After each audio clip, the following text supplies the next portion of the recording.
Quiero dar las gracias a la Sociedad Anticancerosa, comité organizador, en especial a la doctora María Belén Fuentes, por la invitación a compartir en esta mañana, ya cerca de mediodía ya, a hablar un poco acerca del diagnóstico o el rol del patólogo en este grupo de tumores especiales del tracto gastrointestinal.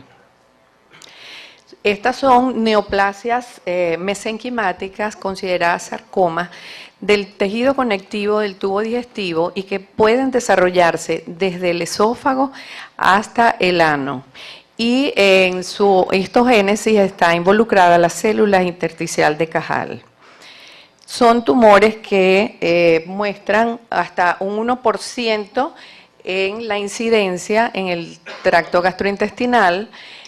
Son del 15 al 33% de los sarcomas del tubo digestivo, un 20% se detectan como hallazgos incidentales en endoscopia, un 10% en autopsia y más del 50% desde su inicio o su detección son de comportamiento clínico maligno.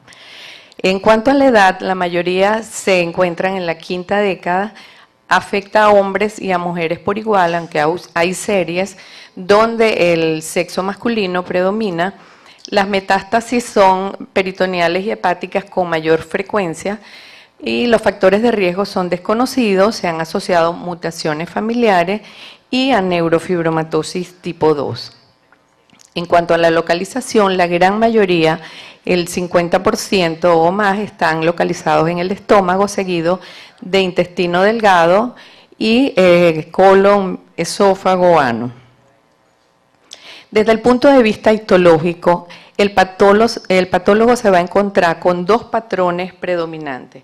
O uno desde fusiforme, que es la gran mayoría, o bien uno de tipo epitelioide, el cual se corresponde como un 20% y de allí formas mixtas en un 10%. Cuando tenemos estos patrones, se nos van a presentar para hacer un diagnóstico certero, un planteamiento con diagnósticos diferenciales y para ello debemos utilizar la inmunohistoquímica y tener un panel de diagnóstico que nos incluyan los marcadores para este grupo de tumores, como son el c-KIT o CD117, que se ve en un 95% de los casos positivos, el CD34 en un 70%, el DOC1 o DOC1, un marcador que se viene utilizando en los últimos años, y marcadores como la actina de músculo liso, proteína S100 desmina para los grupos de tumores diferenciales. También está descrita la presencia o la expresión del receptor alfa del factor de crecimiento placentario en un 6% de los casos que tengan la mutación en este gen. Y el KI67 muestra una positividad en más del 10% de los casos. Este nuevo, vamos a decir de años recientes, del marcador DOC1, se ha descrito para él mayor sensibilidad y especificidad para detectar estas mutaciones en el gen KIT.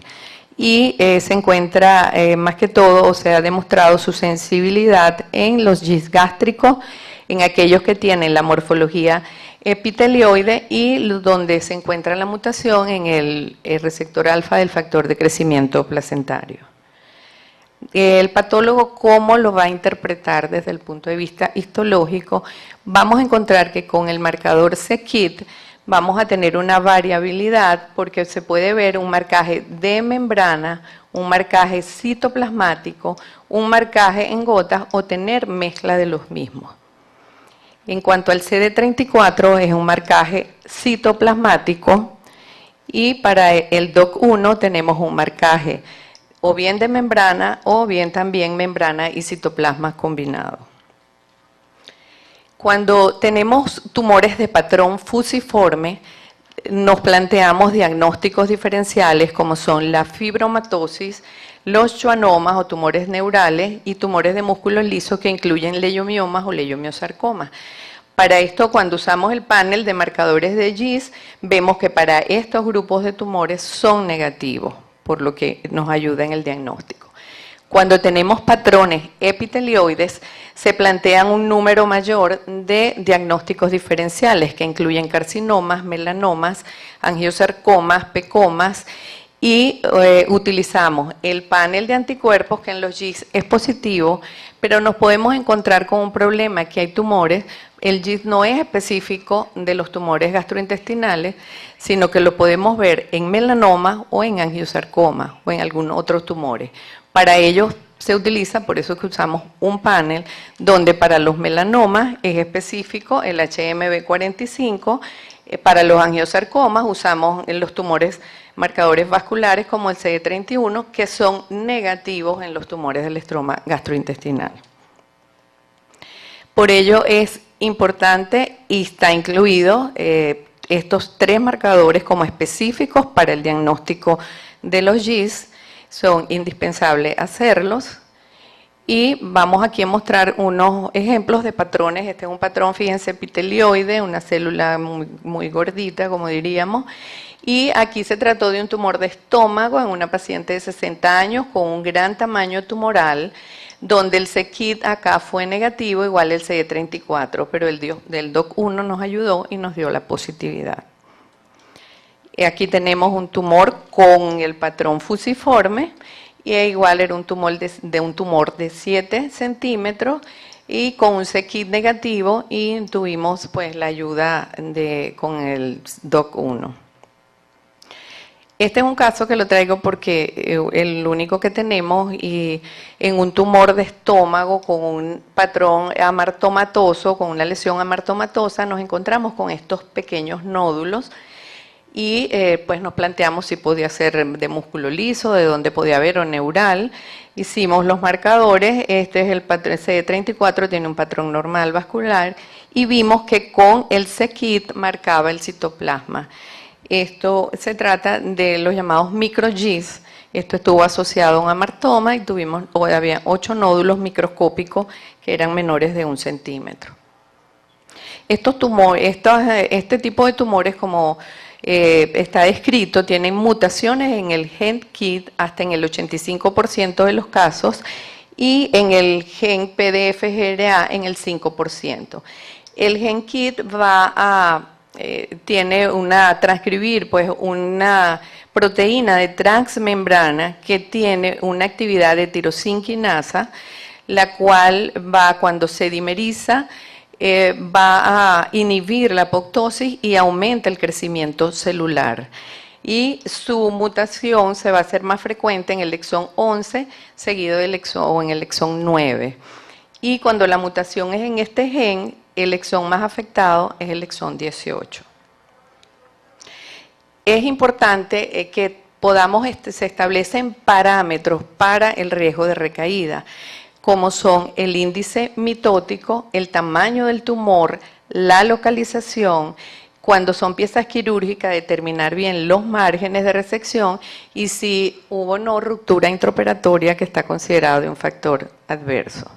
Esos parámetros, cuando se tienen, ha permitido desde el 2002 unos criterios que son los criterios de Fletcher para establecer el riesgo tumoral, que va desde riesgo muy bajo hasta el alto, y va a estar definido por el tamaño tumoral y el número de mitosis. A mayor tamaño, a mayor número de mitosis, mayor va a ser el riesgo de recaída en estos tumores.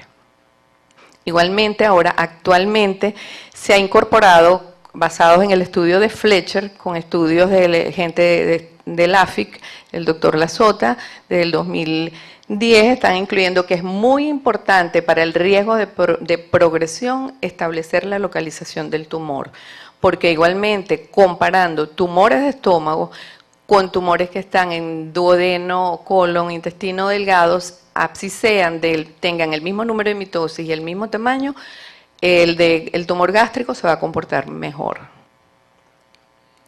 Esta es una estadística que tenemos en el laboratorio con la doctora Katy Hernández, de 10 años de inmunohistoquímica que hemos revisado, 19.698 casos.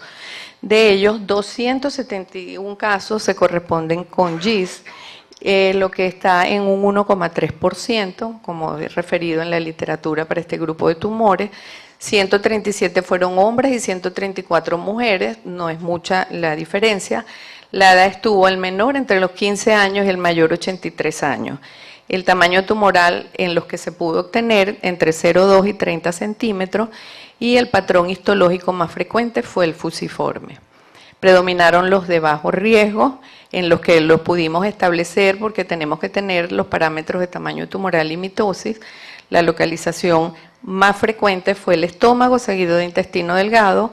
En el 47% de los epitelioides, el CD34 resultó negativo y el sitio de metástasis más frecuente fue el hígado. Aquí ven, esta es la barra clara, es la que nos va a mostrar el número de casos que tuvimos por año. El pico más alto fue el 2010, este año pues hemos tenido pocos casos referidos. Y aquí podemos ver, fíjense, el estómago, 145 casos de los 271 y 62 de intestino delgado. En conclusión, el reporte de un patólogo, del patólogo que le interesa al oncólogo, al clínico, es que nosotros podamos establecer y decirles qué tipo de biopsia fue tomado. El diagnóstico a veces se hace en biopsias por endoscopia, por ecoendoscopia, bien si tenemos la pieza quirúrgica, porque cuando son biopsias pequeñas tenemos algunas limitaciones, sobre todo con el conteo mitótico. El tamaño tumoral, que es importante, bueno, si no se puede establecer, no tenemos la pieza quirúrgica por imágenes.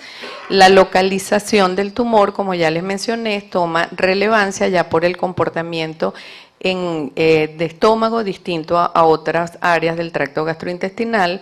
El patrón histológico, si es fusiforme o epitelioide, las mitosis que se deben contar en 50 campos y el patólogo a veces en biopsias pequeñas tiene la limitación de que no puede contar 50 campos, debe hacerlo en un contaje de 10, pero hacer la salvedad, no se puede estimar el riesgo quirúrgico si no tenemos para nosotros el riesgo biológico, perdón, si no tenemos el tamaño tumoral y no podemos contar unas mitosis adecuadas.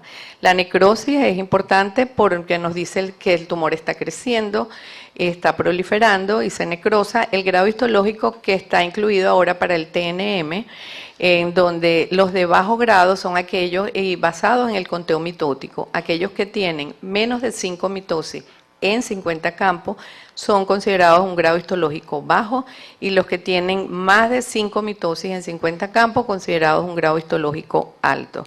Y el riesgo biológico, que es importante determinarlo, y si hay o no metástasis, estamos viendo es en el estudio, ya sea de una metástasis hepática o no.